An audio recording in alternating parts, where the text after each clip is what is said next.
The Isle of Man General Election 2021 coverage on Manx Radio. Good evening and welcome live to the Pulrose Community Pub.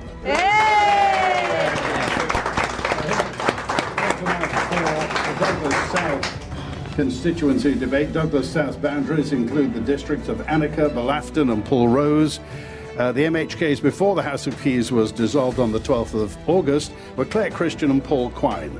There are 4 candidates for this constituency for 2 weeks tomorrow. Claire Christian, Gerard Higgins, Sarah Maltby and Paul Quine. Tonight we'll hear from them. We'll also hear from the audience at the Pulrose Community Pub. I'll have to tell you, I'm sitting just in front of the pool table by the oven. I've never done that before. First of all, why do you want to be MHK for Douglas South? Claire Christian. Thank you, Andy. My name is Claire Christian. I was born and I was also educated on the Isle of Man, and I currently live in Saddlestone in the Douglas South constituency. I basically got into being a politician before I got elected, about 6 months or 7 months before, and that was due to the pandemic. And I started helping with the local businesses and self-employed people and helping them to understand the business support and widening that support to them. Growing our existing economy is one of my 3 top national priorities, because 70% of our local economy is based on small businesses and self-employed people. I want to be the MHK because I have. It's my calling. It's been something that I've really put my heart and soul into. Absolutely helping the people of Douglas South and nationally, and really making a difference. And I've been reminded of that when I've gone around the constituency, meeting people and seeing their point of view and them giving me wonderful feedback, and seeing the effect, whether it be a motion, whether it be a vote, or whether it be a speech that I've made or something actually that's in policy. It's really helped a lot of people. Okay, Gerard Higgins. Thank you, Andy. Good evening, everyone. I want to be a breath of fresh air to Manx politics. I think government is working in silos.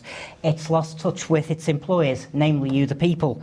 It's time to end overspending on gold-plated projects, endless layers of management and bureaucracy, and the ever-increasing wage bill. I'm standing for joined-up government, efficient government that's open, transparent and accountable, and government that goes back to the basics of working for you, the people, our community and local businesses. Sarah Maltby. Hello. In January 1985, I was born into a life where public service and duty and responsibility was taken very seriously. Although I didn't realise it at the time, my community first views were being formed by the customers in our family-run business and the Douglas South constituents that surrounded me. I was not always sheltered from experiences that highlighted the dire social inequalities we still sadly see today, and I spent a considerable amount of time listening and seeing how responding to concerns and always being available is just what you did. I've spent 20 years of my life caring for young children and adults with additional and complex needs. In that time, my resilience, compassion and ability to form trusted relationships has meant I can relate on a human level to people who rarely ask for help or live in a fear of a system that doesn't always appear to fit their needs. This must change. Paul Quine. Thank you, Andy. Good evening, ladies and gentlemen. I'm not one to sit on the sidelines. As a local lad who grew up in the area, I chose to stand in the by-election last year because there were certain local issues which, due to the lack of representation, had been allowed to gather momentum. In addition, there were certain national issues which had been allowed to drift.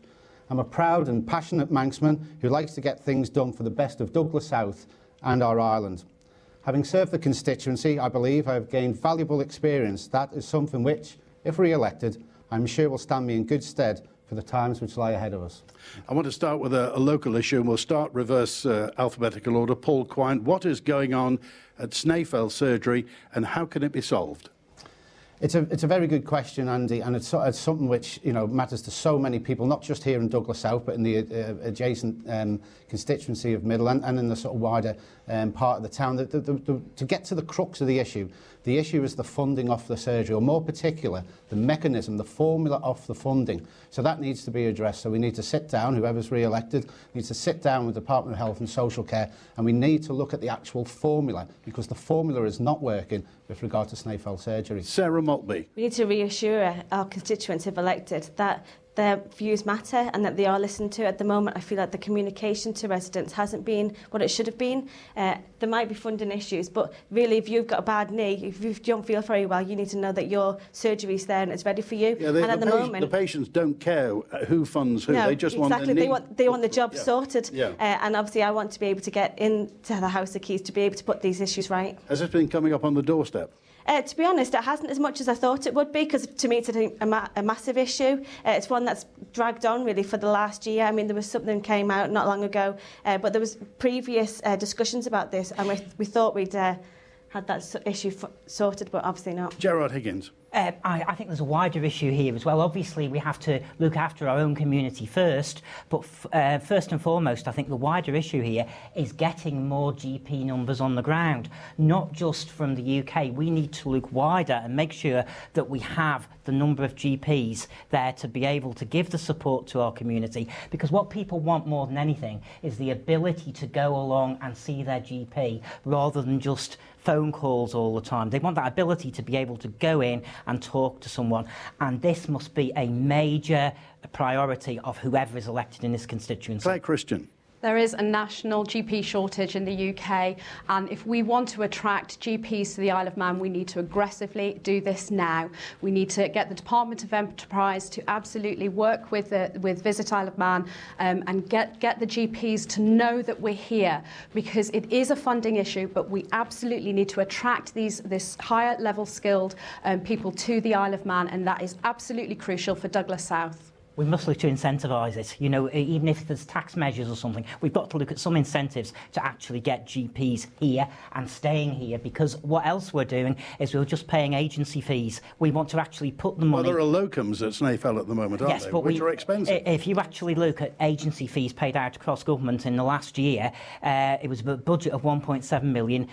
We paid about 9.8 million. Now, that is not just necessarily healthcare, but again, it's just paying out agency fees rather than what we want to do is be paying salaries to get those people actually here on the island and, more importantly, retaining them. And some of those locums actually are former partners of the surgery. I mean, they're passionate. They believe in the people of Douglas South. They want to give the best provision and deliver the best healthcare and well-being across the area. But in a microcosm, this is the difference between... There's the breakdown between the voters and the government. What's gone wrong is bureaucracy.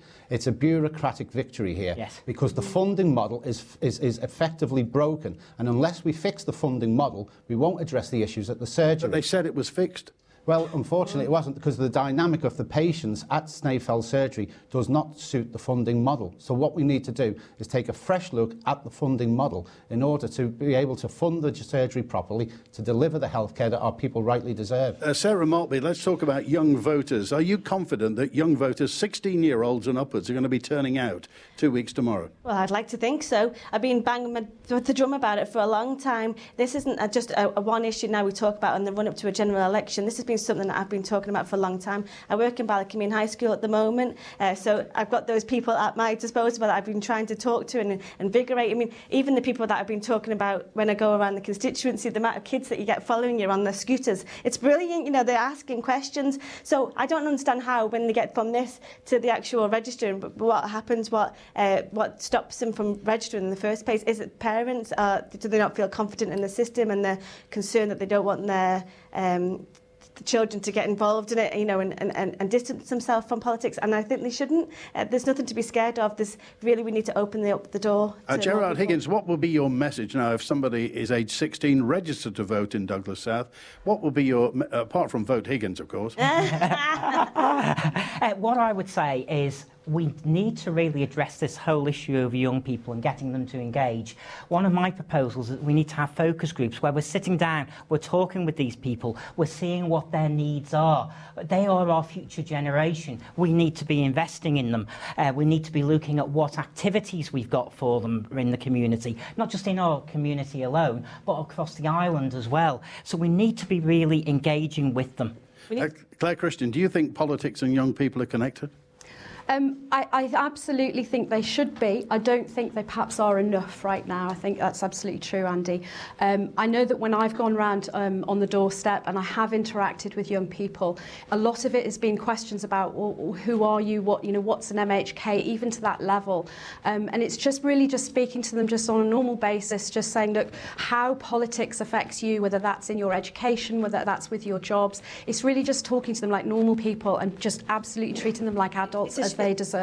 It's a shame that you only tend to hear from people if there's a problem. It'd be so much better if we can get more young people involved in helping to set policy and talk about that and be more proactive rather than just coming to us if there's a problem. And I think that's why we need things like focus groups. Okay, Paul Quine. Thank you, Andy. One of the big issues about it is, and young people who I've spoke to, the quite upsetting thing is that they don't wish to vote because they feel that there's nothing worth voting for.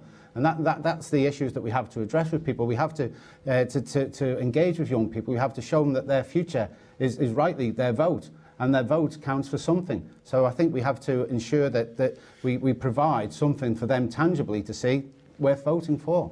Okay, and obviously every one of us was young once. I mean, when did you first become politically active? When did you first notice that politics mattered? Well, at school, I mean, I've always had a keen interest in history, and we used to have some very good debates, actually. I remember at Ballacomene with the late Jeff Hawkins. He was someone who looked to question why certain aspects of history happened politically, and it was very engaging. It really generated a lot of interest in the class. So I feel that's a really good way that teachers can actually engender into young people the desire to engage politically. Okay, and Sarah Maltby, obviously you were at Ballacomene High School as well. I mean, when I've talked to the pupils of Ballacomene High School, they say we do politics, but we talk about America. We don't do Manx politics. We don't. The Manx politics isn't on the curriculum. Yeah, it's really frustrating, especially when you talk about Pinewood Day, or did you go and visit Pinewood Day? What did you think of it? What? We have why? The oldest continuous parliament. Absolutely. I'm incredibly proud to be from the Isle of Man, but it really does frustrate me sometimes that you kind of, I don't understand why other people don't think the same as me. I was obviously born into Manx politics, but at the same time, I actively been involved in this myself very actively for the last 15 years at least. Okay, Gerard Higgins, what's been coming up on the doorstep as you've been knocking doors? Well, if we look at local issues, one of the main things that people are talking about is things such as our roads, our pavements. They're very much back to basics, that people are seeing that money's being spent on these large projects, continual overspending of projects, and what they're wanting is to basically have decent roads, decent pavements. That is something that's absolutely key to people, and we need to be remembering as politicians that we need to look after our local community as well. I think there's many politicians that what happens is once they get elected, they distance themselves almost, and it's getting into dealing with these projects at national level rather than dealing with things at local level. And I suppose it shouldn't be surprising, but the number of times that things such as roads and pavements and our basic infrastructures come up, and I do really think we need to get back to basics. Claire Christian. So on that roads and pavements, I basically started when I first got in. I did a strategy where I went round and logged as many as I could in the constituency because that mattered to me. You logged what? Logged with the DOI as many as I could, because as I say, that there's exactly those local issues that mattered to me then and they matter to me now. One of the things that I also hear is obviously about the housing. There's a lot of parents and young people concerned about getting on the housing ladder, and this has been a really, really big issue for many, many people of Douglas South.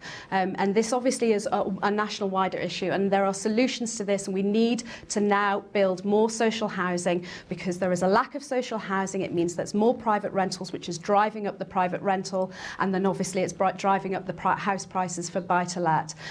We haven't invested in social housing for such a long time, especially in Douglas South, and this has got to be something that this next administration needs to address. Paul Quine.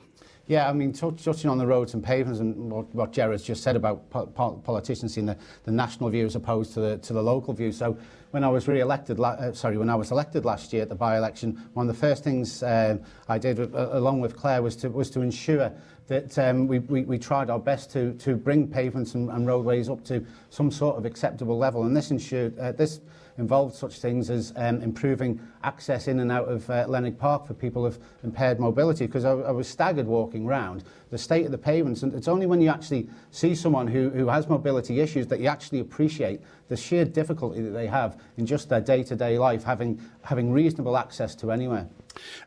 Sarah Maltby, what have you picked up on the doorsteps? Well, there's two things. First thing, walking around Spring Valley, people are absolutely they are so fed up of false promises, of plans that have been cast and then changed again. I'd like to sort of listen to the people, obviously, and create some sort of residents association. I want to see if we can maybe do that if elected. I think that at the time we need to be able to talk to those people and actually hear their views and get communication approved. The second thing, when it comes to roads and pavements, I have a 6-year-old son. If there's anything that's going to go wrong, my son's going to find it. If there's a crack in the pavement, he's going to trip over it. So I don't just see these as an outsider. I walk the streets of South Douglas, and I have done for a long time, 36 years, and even more so now with my children. Okay, and Claire Christian, I want to talk about police and law and order and antisocial behaviour. What do you think is, it's been reported, we talk about it on the Man in Line all the time, Paul Rose, Annika isn't a stranger to anything like that. How do you view that situation? So I view it very much so that we do obviously have to put plasters on the problem. Obviously the police help with that, but that's not really fundamentally solving the real issue. And the real issue is that our young people don't have enough to do on the Isle of Man. And we really need to concentrate on building some kind of really great community and society, something for them to do. We need to liaise and talk to them about what they would actually want. This is really quite a holistic approach. It's more fundamentally really building a society, a young society, and giving something back to them. And I think that's really what we should be doing as a government. Thank you. Paul Quine? Yeah, I mean, Claire's just touched that on something for younger people to do. I mean, when I grew up, as many people in here will probably remember, this was actually the Paul Rose Youth Club, which was a focal point in the community for young people to gather and to socialise. So we need to try and reconnect that, because if we don't have such places, then children find their own entertainment, and sometimes it can be of an antisocial variety. So since I was elected at the by-election last year, I've been working with the police very closely, with Sergeant Graham Corran, PC Graham Best, who were appointed to be the neighbourhood police officers, the community officers for this area, and engaged with the councillors through what's called the Hills Initiative. And there are serious issues in the area. I mean, I've sat with people who are part of our older generation who are actually afraid to go out. I've sat with a lady who's in tears because of the antics of their neighbours. So we have to address these issues, and we have to ensure that people who do behave in such a way actually feel the force of the law, and that they are the ones who are persecuted and not the honest, decent people. But 100 yards away from here, there used to be a police station. I mean, and people will look around and say, who made that sort of decision? There used to be neighbourhood police stations everywhere, and we had bobbies on the beat. Sarah Maltby. I've got to disagree. I think there is a lot of things for children to do on the Isle of Man. However, it costs money, and people haven't got that money to spend at the moment. If you've got to decide on how you prioritise your money, then spending 50 quid on a day out with lunch and tickets to different things, it's going to cost. It's too expensive. We need to give people the opportunity to upskill, to be able to get employment first of all, and also to be able to give them the opportunity then to spend their money on these facilities that we do have on the Isle of Man. Sarah? Where Teenagers. do teenagers go? Where are these places that that you're talking about? Very young children. There are quite a lot. I do agree with you. Yeah, where is are the something teenagers? for... There's only pubs and places like that, and they can't actually come into We've got a football club across the road. You have to be sporty. So we have a football club with the shelter that's fallen to bits. We need to be invested in these in those places. We need to be invested in that, not asking parents to constantly try and entertain their children. As a government, we need to be able to find a way to be able to support community-based projects in order to be able to provide the facilities that you're talking about for teenagers. Do you think there are enough police on the streets of the Isle of Man, in particular in Douglas South? Well, we know that the police... Plainly, if the older generation are living in fear in their houses, it's the Isle of Man in 2021. Well, How can that be? Andy, can I just answer? Just like Sarah Maltby, if No, you have something to say. of course we need more police officers, but we also not just police officers, but for like first responders, but people that might not necessarily like you. Like we do have, but like investing more into that area, because I think if people just see a presence and they see somebody walking around like you have your wardens, Okay. I think people would feel certainly more secure. Okay, Claire Christian, then Paul Quine. Thank you, Andy. So what I was going to say is basically I've obviously gone in the night time with the police, done one of those runs, and I was quite shocked that how there was only, say, 3 or 4 of the vans that were, one was in down south, one was, they could be split. I was really shocked at how actually we are short of police, and that's something that we really need to look at and invest in, especially as crime is going up. Okay, Paul Quine. Yeah, we need to utilise the police better. I mean, they're spending 20% of their time sitting in the station doing paperwork. Now, that has to be, we have to cut down on the bureaucracy and get the police where they're needed, out meeting the people and assuring the general public. Get people Can I have to do the comment on this particular point? I was speaking to the Chief Constable only the other week. Now, he's got 219 officers, or 219 staff in his force. That may seem a lot, but when you think of shift work, when you think of cybercrime, when you think of drugs, mental health, financial crime, that doesn't add up to be an awful lot.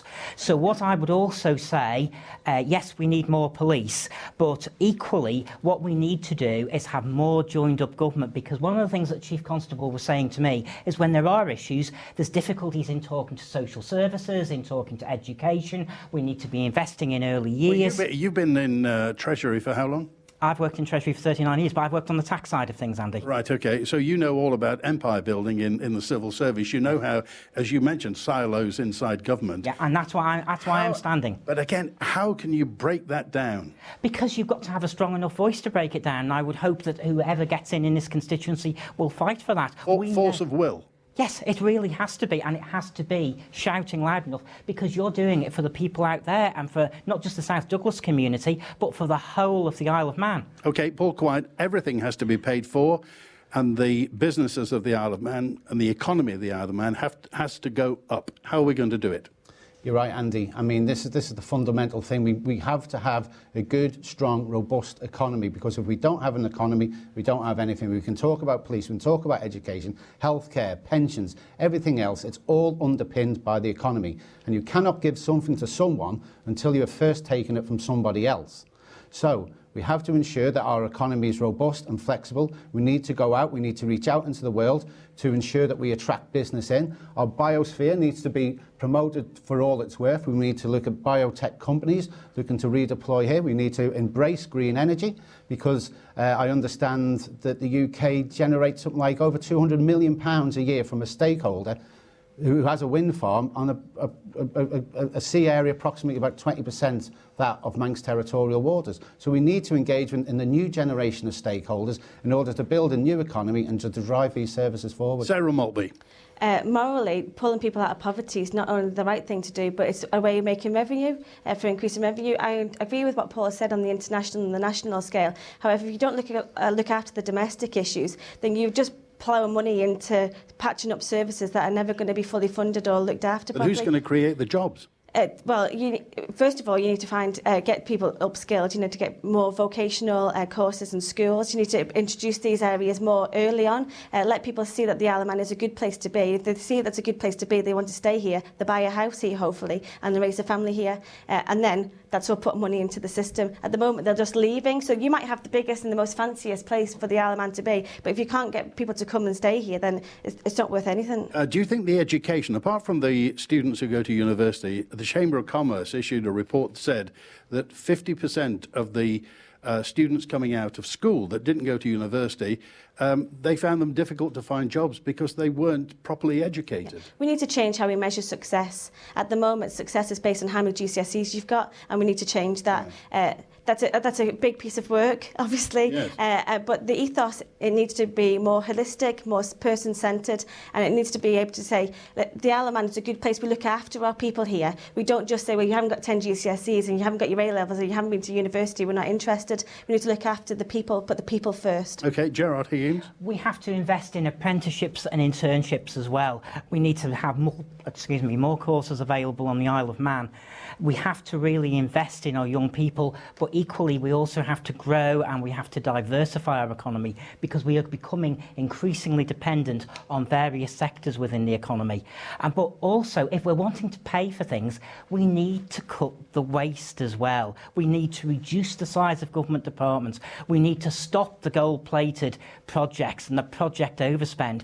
That's equally as important to me as well as growing our economy. Claire Christian, sorry. Thank you. We've got, it's very similar, obviously, joined up government. That's one way that we can streamline and make more efficiencies. We want value for money in our government. We have to prioritise our actual spending, and we have to communicate that and be really far more open and transparent about it. On the other side, in terms of the economy and people, as I said before, we talk about diversity, but we actually do have quite a diverse economy here on the island, but it's made up of very small businesses, and that's because we don't have the bigger companies here. So we do have to support those local business and show them and bring them along with how they can grow from a 2-man business to a 10-man business, so that other people from university can come in and they can be film producers, fashion designers, art designers, whatever that is. That's how we build up the diverse economy, because you're not going to have 20 or 40 or 50 different industries on the Isle of Man. It is just not going to happen. But we can we can pick very specific industries like biomed, fintech, and we can build jobs that way, where there's sort of 300 or 400 jobs. But again, that's all relative to the education. Okay, we've just got 5 minutes or 4 minutes left before we go to questions from the audience. So I want to talk about just a very small subject, the climate challenge. Just for about a minute, Sarah Maltby. The climate challenge in a minute, wow. There's quite a few businesses on the Isle of Man already that currently don't receive the support or the encouragement that they could do with to be able to grow their business. If we can support those places, I'd obviously really support that as well. But the climate crisis. I mean, the government it's just huge. in the UK, in a minute. Just in one sentence. Then the UK is introducing E10 petrol next month. 10% ethanol. The Isle of Man government has chosen not to do it, while stating that we're going to be carbon neutral by 2030. And that's one thing they could have introduced straight away. Solar panels, there are no solar panels, very few solar panels on government buildings. Do you think the government's connected with do you think they take the climate challenge seriously? I think that all buildings going forward on houses as well should be properly insulated. Those things should be done before we even consider or give anybody any planning permission. That should definitely be part of legislation. Okay, Gerard Higgins. I think we need actual regulations to ensure that when work is being done on existing properties or new properties, whether it's social housing or new builds, that we need to be making sure that they are environmentally friendly. And I think we also need to be ensuring, and this ties in with the housing crisis as well, more urban regeneration. We've got sites like Park Road School, we've got sites like the Isle of Man Prison. The government own those. They could be using them and building on them. Okay, Claire Christian. So let's make this clear. The people of Douglas South, they want to know how climate change, what they can do for climate change and how it affects them. So we need an administration that's going to be very clear and give you an estimate of when you need to do things, whether that might be heat source pumps, whether that might be solar powers, what you can do. And it's a very good point about the E10 as well. I think this administration's missing a trick on not bringing that in. I've looked into it, and I think it's something that we could absolutely effectively do now. The Isle of Man can make a change with climate change. Some people think that it's not, and it will be costly, but that's where we've got to get external investment, back to what Paul was talking about, so that we don't cost that bill. But Douglas South, you need to plan a clear plan of what you need to do going ahead. Okay, jolly good. Bless you, sir, by the way. And Paul Quine. Yeah, just touching on what Claire said, ladies and gentlemen, we have to ensure that the future is properly mapped out and costed correctly, because, ladies and gentlemen, it is you who will ultimately end up paying for this. So we have to ensure we have a proper map from where we begin to, where we're wanting to get to, and how we go about it. And it has to be properly laid out. As I say, we can't just set sail with blind idealism on this issue. So we have to look at it in a wider context. We have to look at government buildings. We have to change the building regulations so as solar panels are incorporated into certain new builds. I mean, there's a new vehicle test centre, I think, being built. Where's the ground source heat pumps? Where's the solar energy? I stood up in the House of Keys, and that's why the Manx Utilities Authority was reducing the tariff payments per kilowatt hour from 9.2 to 8.2 pence, effectively an 11% cut for the domestic generation of electricity. In my opinion, just sends out all the wrong messages. Okay, now it's time. We're live, by the way, at the Pinewood Community Pub in Pulrose today with the candidates of Douglas South, Claire Christian, Gerard Higgins, Sarah Maltby and Paul Quine. By the way, there is what they used to call an old-fashioned requisition meeting. Now they call the pre-election meetings, and it's Thursday the 16th of September, that being a week tomorrow from 7 till 9 at Annika Primary School, and you're more than welcome to just pitch up there. We've got an audience tonight at Pulrose,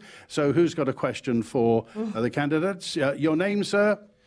Good evening, Frank Schungel. And what's the question? I'm one of the councillors for Douglas South. So the question is one I asked other candidates before, and it's probably one of the most important ones. The last administration was supposed to reduce the size of government. It was a big thing everyone talked about. The size actually went up. What will you do to reduce the size of government to make things more efficient, so in 5 years' time we don't sit here with another 1,000 more people? Paul Quine. Well, we can look at certain outsourcing. My background's commercial aviation. I think when I started work at Manx Airlines many moons ago, practically all the employees at Ronaldsway Airport were government employees. A lot of that has been outsourced, but we can look at other outsourcing of that, such as the fire brigade, for instance. In addition, it's all fair and good saying about cutting the amount of people in government, but we also have to look at increasing the amount of people in government, because we want more teachers, we want more policemen, we want more GPs, we want our hospital better staffed. So we have to actually qualify how we go about it. We need to cut out the waste. There's no two ways about that. But that shouldn't put us off from actually recruiting the brightest and best into the government to ensure our future. OK, well, this is your mantra, Gerard Higgins. We need to see an emphasis more on frontline services, like Paul said. We need those GPs, we need those teachers, but we also need to reduce the workforce. We need a transfer away from the bureaucracy and layers of management into providing frontline services for you, but we equally need to save money. If you actually look at the public sector turnover over a year, you will find through natural wastage and retirements, etc., that you lose about 5% of your staff. If you saved 1% of that in year one, 2% in year two, 1% equals £4 million, because if you actually look at the government accounts, the wage bill for government is actually £414 million. Irrespective of what's said in the newspapers, if you actually tot everything up in the government accounts, it's £414 million. So saving 1% a year, £4 million in the first year, £8 million in the second year, you can save up to £60 million in the first administration, £100 million in the second administration. But equally, we have to convert a lot of those management jobs into the frontline services for schools and hospitals. Claire Christian.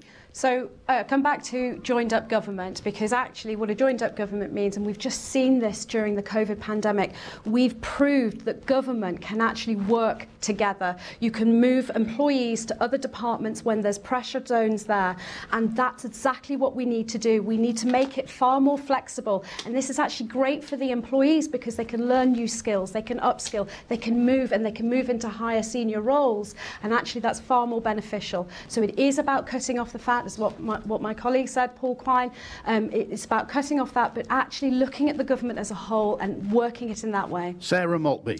Kind of what Claire just said there, we need to be actually asking people what their skills are, how can we use people more smartly. At the moment, it's not that doesn't happen. So you just think, well, we need more people to be able to do this. But coming from a background from working in government for a long time, and obviously working in a place where we don't get new staff, or when we do get staff, it's kind of like, well, you could have 2 ESOs for the price of that member of staff, you know, and that really is what it is. But we all work hard in government, people do. But I think, like I said, it's just about working smarter and making sure that when decisions are made, everyone's involved in that decision making, and you understand if people feel like they're getting value for money, they don't necessarily have a complaint with that. What they have a complaint with is people perceived to be taking in a lot of money and not doing a lot for it. And that's the percent. Well, for many people, perception's reality. And that's what we need to find out. What is the reality? Data on the Isle of Man is historically very poor. We don't have a very good record of keeping records and sharing that data as well. So if we could do a little bit more of that, then maybe we might find that you would have a group of staff that would quite happily take on another area and to develop that. Okay, any more questions from the audience in there? I've got loads that have been sent in. Anybody else there? In that case, I want to go to poverty. And a message that came in just to say, we talk about the rich people on the Isle of Man, but how can there be a layer of people who are struggling to get by when they talk about no unemployment on the Isle of Man? Claire Christian. So poverty is on the Isle of Man, and I think it was quite a big realisation in the last administration, which is shocking, but we've really got to address this, and I see this from a constituency level, that it's so important that just little things like, I mean, I'm an employer, I pay my staff the living wage. I think that's really important. That can help contribute to my staff being able to contribute back to the economy, and also obviously paying higher national insurance and taxes from a business point of view too. I think that we need to try and move towards that. The government have already agreed that in the last administration, so we've got a 5-year plan now to address in this next administration to bring everybody up to the living wage. This should hopefully bring a lot of families out of poverty. In my manifesto, I also talk about, because we've obviously got a low birth rate as well, and I talk about how we should actually fund, like many other countries do, a fund for people who have a baby in the first year of their term, and this really gives them far more support to be able, and encourages people to have children, because at the moment they're struggling with the decision of having more children or going back to work, and this just isn't acceptable. Okay, Paul Quine. Yeah, poverty, the fact that it's around is a shame on all of us, really. In 2021, that people are actually living in Douglas South in abject poverty, and people who I've had cause to visit over the course of the last year, with children and older people as well, who have become isolated from the community. They effectively have ceased to live any sort of active life. So we need to address the wide spectrum of poverty, how it affects people. And basically, I mean, I went to the food banks to speak with Mr. Mellon, who's doing a fantastic job there. But there are different types of poverty. There are people who use the food bank who are actually asset rich but cash poor. So we have to work with people like them to ensure that, we give the best to our people to help them actually work themselves out of poverty, as Claire's just touched upon. Sarah Maltley. Well, the statistics tell you that any children on free school meals generally tend to underperform when it comes to education. So that we know that this is a problem, and it's been a problem right from the very beginning. So breakfast clubs, we need to introduce more options for that, making it free. I don't think we should be asking people to pay for a service that really we should be providing. I feel like we need to give our people the best opportunity to learn, and if we don't give them the best opportunity to learn, then how are we expecting people to be able to get where they need to get to? It can often be, though, can't it? You'll have a young family, maybe a couple of children, and they simply can't afford childcare for people to go out to work. Yeah. So they're trapped. Before and after school childcare is notoriously very difficult to find and to pay for. Yeah. When we talk about, it goes back to the question before, how can we, the before and after school childcare can range to like sort of £10 to £15, just for an hour, and you have another child, and then it kind of goes up. It's very expensive, but obviously it's very important because these are your children that you're giving over to somebody else, and I'm not expecting it to be free, but at the same time it needs to be affordable for people. Okay, Gerard Higgins. From a tax background, what I've seen in the past is, yes, we just keep putting up personal tax allowances. I'm not saying that we shouldn't put them up to some degree, but the trouble is, if you don't pay any tax, then you're not benefiting from that at all. So I want to see some of that money being invested in helping with childcare costs, helping with energy bills, because what I'm seeing go around the constituency is people living in abject poverty, and we really need to, by the end of the term of this administration, have wiped out poverty on the Isle of Man. We are a wealthy nation. If people aren't getting paid enough and they're skilled enough, does that mean we have some lousy employers then who aren't paying the proper wages? Well, we've also got to work on that as well, Andy, because we need to have the minimum wage as something of the past. We need to be working to having a living wage, and we also need to be locking in to ensure that that's inflation-proof. And just on that, the government is the worst example. I mean, we have how many zero-hour contracts? We need to lead by example. Okay, Paul Quine. I think the movement up to the living wage, I think we'll put about £5,180 per year into the pockets of those families. But we need to address the issue of education. We need, I was brought up in a tight sort of house where my mother had to budget. My mother I only had so much money to spend every week, by my father, and she had to budget to ensure that myself and my three siblings and her and my father were fed, and she managed it every day. So it's about actually teaching people to make the best value of the money that they have. Okay, we've got a question. And your name, sir, is? Madam. Hi, thank you. It's Marion Kenny. The funding of long-term nursing and residential care is a pressing issue for the Isle of Man. The UK government is putting up taxes to pay for social care. What should the Isle of Man do? Gerard Higgins. Well, I see what the UK government is planning on doing. They're planning on raising national insurance. In raising national insurance, you are hitting the everyday people in our community. Our supermarket workers, our nurses, our frontline staff that only last year we were praising for the work that they did in the pandemic. We shouldn't be doing that first and foremost. But what we need to do is we need to take stock of our current position. I'm going back to what I was saying earlier. We need to look at where the waste is, where savings can be achieved, and then we need to decide how we're going to actually split those out. Because we shouldn't have this knee-jerk reaction of let's go and get extra money for social care at the moment, because my worry with it is it's going to hit those people hardest, the workers in our community. It's going to squeeze the middle in our community, that squeeze middle in our community, and yet people who have got dividends, rental income, they will not be hit by national insurance. The wealthiest will not be paying their fair share in this. Claire Christian. So since I've been elected, I've obviously worked in 2 departments, and one of the things that I've seen is the departments get given budgets which they spend, and they have fear if they don't spend it, then they won't get it the next year. And we see this at the very top level all the way down. And this is what we've got to stop. Again, it's that joined up policy, joined up government. We've got to set budgets that go across the way, not down the way. And it's so important because actually, if we make cost benefits, cost savings, we don't have to raise the national insurance. Claire Christian, could you just clarify that then for the layperson? What do you mean if you don't spend the budget?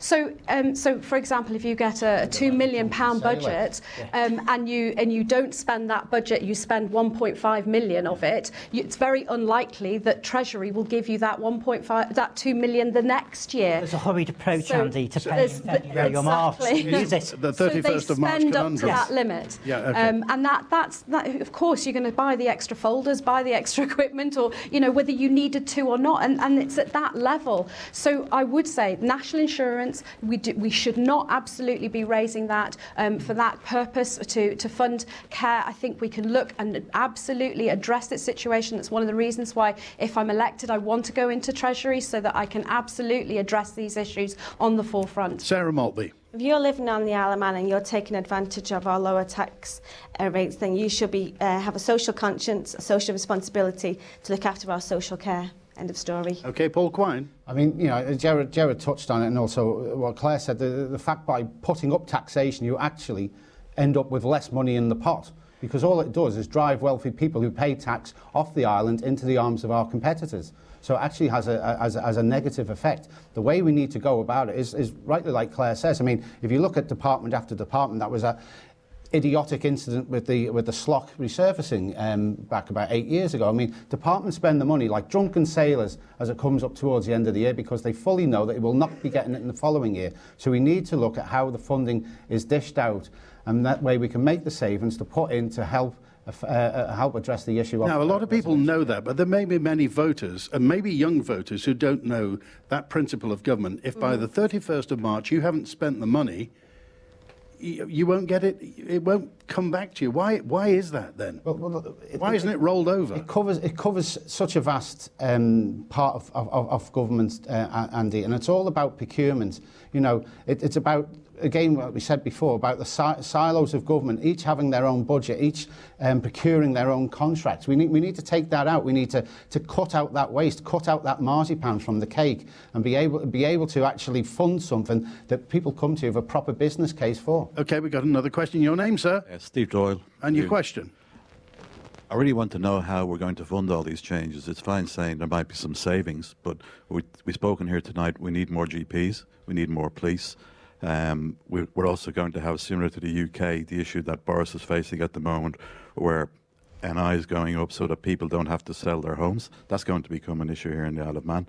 We've got the landing port in Liverpool, which is escalated beyond all comprehension. Okay, can I just ask you one thing, sir? In principle, do you think that it's the government's job to provide social care for older people? Yes, would be my answer to that. Okay. I also like to just pick up on what Paul said about wealthy people coming to the island. Okay. We have good tax rates here. Why shouldn't they pay a little bit more in income tax? Oh, well, let's go to the man who's been working in income tax, Gerard Higgins. If we look at in terms of tax caps, now that can be seen as quite controversial, but if you look at the last time, I think the Treasury Minister said in 2017-18, in terms of tax and national insurance, that was worth £36 million in terms of the employees that were directly related to people that had come in who were tax caps and brought their business to the island. They pay their own tax liability. What you have to be careful of here is that you don't drive them away. We have to remain competitive against the likes of Guernsey or Jersey. And, you know, I agree with what Paul's saying here. We've got to be careful. If you drive them away, we can actually be in a worse position and lose tax receipts. We don't only lose the tax receipts, we lose the jobs, we lose the spend in the economy from those people who are contributing through VAT to our VAT sharing agreement with the United Kingdom. It can have an effect right through the economy. Paul Quine. Yeah, I mean, the whole thing of social care for older people. I personally, it's in my manifesto. I want to see more sheltered housing built, like Hazel Court, like Saddle Mews, so people can live in their older years with the dignity that they wish. You know, where carers can come and visit them on a day and on a daily basis, rather than sitting in a residential care home. I mean, the cost of staying in Salisbury Street residential care home for 1 year is £57,000. It would be cheaper to live on an ocean liner, and you'd get your bedding changed every day. There'd be non-stop entertainment. You'd be fed, and you've got a fully equipped hospital on board. You know, in Salisbury Street, you don't even get a bar of soap for your money. Who's making a profit out of that, Paul? Somebody's making a profit. Exactly. That's what needs to be. That's what needs to be audited. Okay, Sarah Maltby. I think it's a fallacy. I don't think people would leave. I think that people that come to the Isle of Man will stay on the Isle of Man. Their children are in our schools. I think more. This theory has never been tested. Have we ever tested it? Have we ever? We haven't seen tax caps go down. And they go. How do we get them back? Yes. Well, listen. That's it. They've gone. The hair's right. But in the UK, the Isle of Man would still be a desirable place to be for those people, because the tax would never get to the levels that it is in the UK. I understand your point about Guernsey and Jersey. However, I think that we still have a very favourable system over here, that people would still come to the island. We have put the tax cap up from £100,000 to £200,000. Where's that tipping point? Okay, I just want to ask you one thing, Sarah Maltby. I mean, do you think we have a demographic time bomb coming our way? The Isle of Man, as Claire Christians mentioned, the birth rate's falling. We have people getting older all the time. There is a time bomb coming. We do need to fund social care. Where would that come from? Older people, I don't think should be classed as a time bomb. You know, do you think we should sequester people's private assets then? Do you think people should have to sell their houses to go? I've spoken to a lot of people who fear that that's what's going to happen. They're going to be buried a pauper because they're going to have everything taken away from them. And that's a real fear that people have. People shouldn't be living with that fear. Claire Christian. So back to your question about where the funding will come from. I actually go back to my last question. Obviously, I'm talking about streamlining the government. We're a joined-up government and looking at budgets.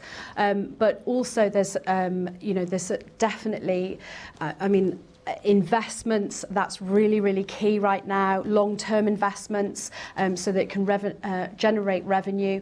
One thing I would say about nursing care fees and things like that is there also does need to be some regulation on it, because at the moment I've met many constituents that even just in this last August the home care fees have been put up by £6,000 a year with very little notice, and they're paying for this privately themselves, and this is an absolute strain on them, and the government need to put in regulation with this, and they got 1 month's notice for this, and this is really appalling that people got treated in this way. Okay, and another question. Sorry, sir. I agree with your comments on the tax cap, but I dispute that the tax cap has been attractive to what the island probably thought they would get out of the tax cap. I don't think we've had an answer yet to say, in reality, how all these changes will be funded. We need more. You mentioned young people looking for employment.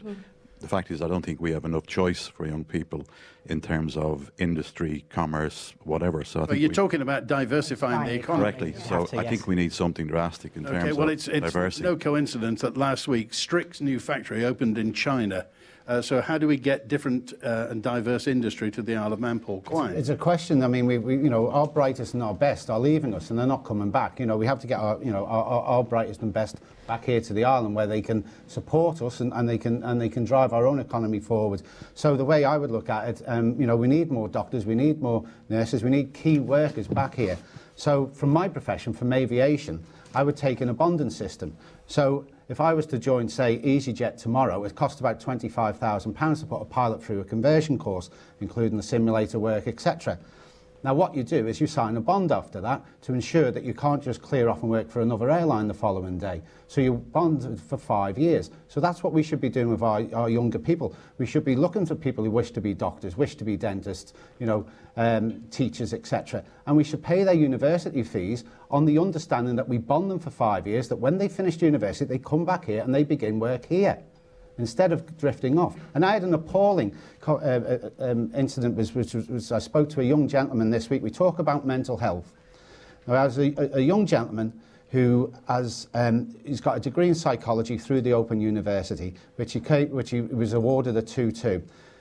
He's worked for Autism Initiatives. He works currently in mental health, although he's now handing in his notice because he's going on to do his master's. He's fluent in sign language. His partner is a psychologist as well. She specialises in child psychology. They are both Manx born and bred. He has asked for funding to help with his master's, and he's been refused because he didn't have a 2-1. So this is a classic case of bureaucratic stupidity driving away the very people we need. They are Manx born and bred, and they are so upset by this, they have no inclination to come back here to the island. Okay, Sarah Motley, how do we diversify the economy?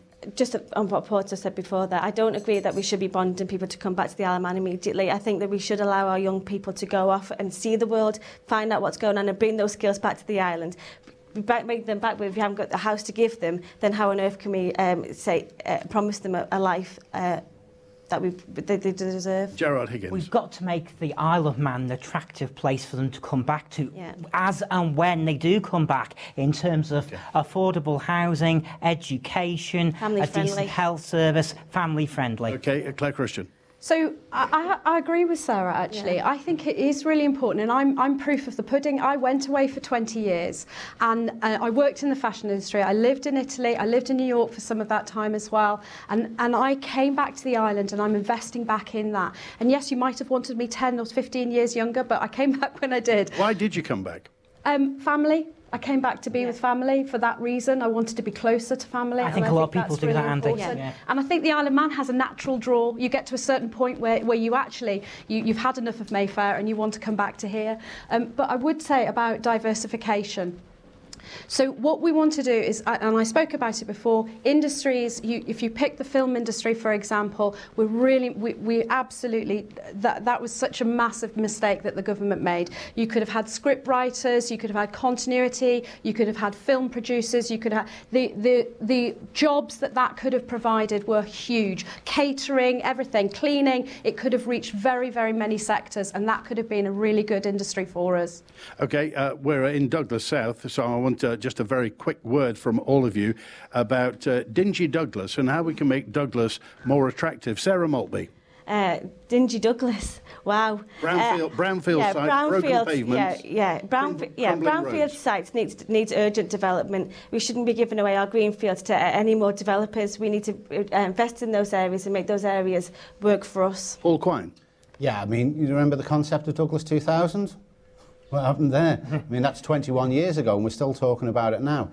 So yeah, we you know, national government needs to work with the corporation, and we need to identify, you know, what's wrong and how we put it right. Claire Christian. Well, I actually, in Douglas South, I'm actually really proud of how people look after their properties and look after their places around them. And I have to say, I think it's fantastic, and I've really seen that over this But look time. at Victoria Street, it's crumbling. The road is crumbling. So Victoria Street's obviously where my store is, That's why I can tell you. And I take pride in my store. I will get out and I will go and jet wash those pavements myself, and that's what I will do. You can't mend the road. I can't mend the road, no. But Okay, Gerard Higgins. It's back to what we were talking about at the outset. It's back to basics. It's making sure that our roads, our infrastructure are supported, and also with what Sarah said with regard to brownfield sites, we need to be developing on brownfield sites. Forget greenfield sites. Each candidate will now have a minute to sum up. Claire Christian.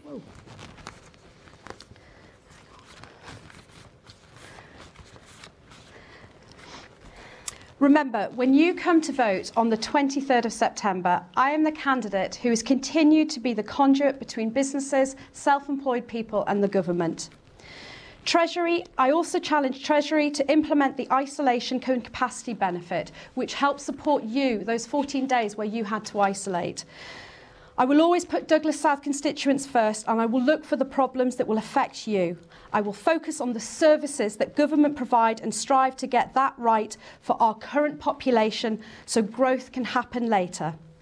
Our existing and growing economy, affordable housing, a robust mental health system all affect the constituents of Douglas South. I am the candidate who is strong, decisive and not afraid to challenge government to do better, because we must do better. Gerard Higgins. Thank you, Andy. On the 23rd of September, you have a chance to turn the tide. You can either continue with the inefficiencies, the endless layers of management and the spending spree on wages and projects, or you can make sure that the money that you contribute to pay MHK salaries and to spend on your behalf is used for what matters to you. It is time to park the gravy train once and for all.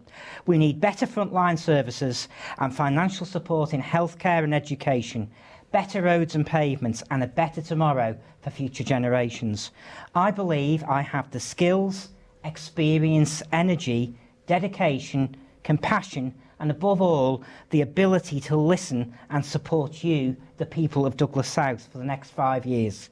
If you want actions rather than words, solutions rather than problems, I would ask you to please vote Gerard Higgins on the 23rd of September. Sarah Maltby. Sticking up for people and putting people first is what I do best. I've been an employer representative for a number of years and I have a track record of continuously fighting for workers' rights.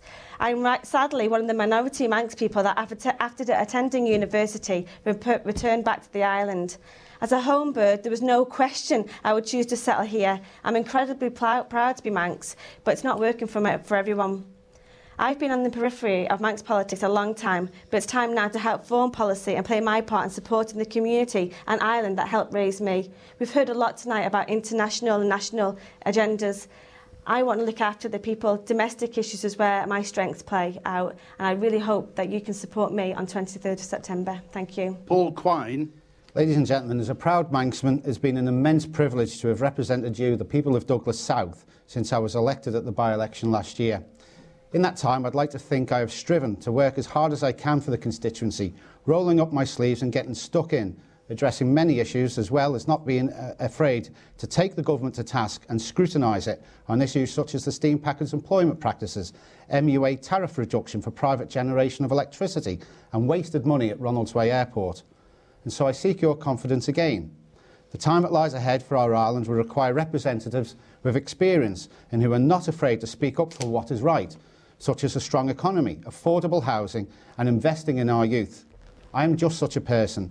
I have gained that experience during my time as your representative and have never been afraid to take my feet and speak up for you and your family. So please, on the 23rd of September, think positive, act positive and vote Quine. Ladies and gentlemen, tomorrow night Manx Radio is going to be live in Laxey at the Shore for the constituency of Garth, and on Friday we'll be at Peel Golf Club for Glen Faber and Peel. And I would urge you, you've seen the candidates tonight, not just for Douglas South, but when they come knocking on your door, remember these people have given part of their lives over the past few months. They're putting their heart and soul into this, and they obviously want you to connect. So I urge you to speak to them, to think deeply about what you're going to do 2 weeks tomorrow when we get to that general election. And of course, you can go to manxradio.com. Everything's there, including the translations in Manx, Russian, German, Portuguese, Ukrainian, Chinese, Afrikaans, Greek, Hungarian and Polish. We got an election timeline, information for voters. Everybody who's standing on there as well, and the ones who've agreed to do videos and do podcasts are there as well. There's lots and lots of background. We've even got videos in Strand Street with drunken... in Dungeons. And they look very nice. Elliot Turner was there, took his life in his hand. Ladies and gentlemen, I want to thank Claire Christian and Gerard Higgins and Sarah Maltby and Paul Quine tonight. Thanks to Paul Henry and everybody at the Paul Rose Community Pub. Woo!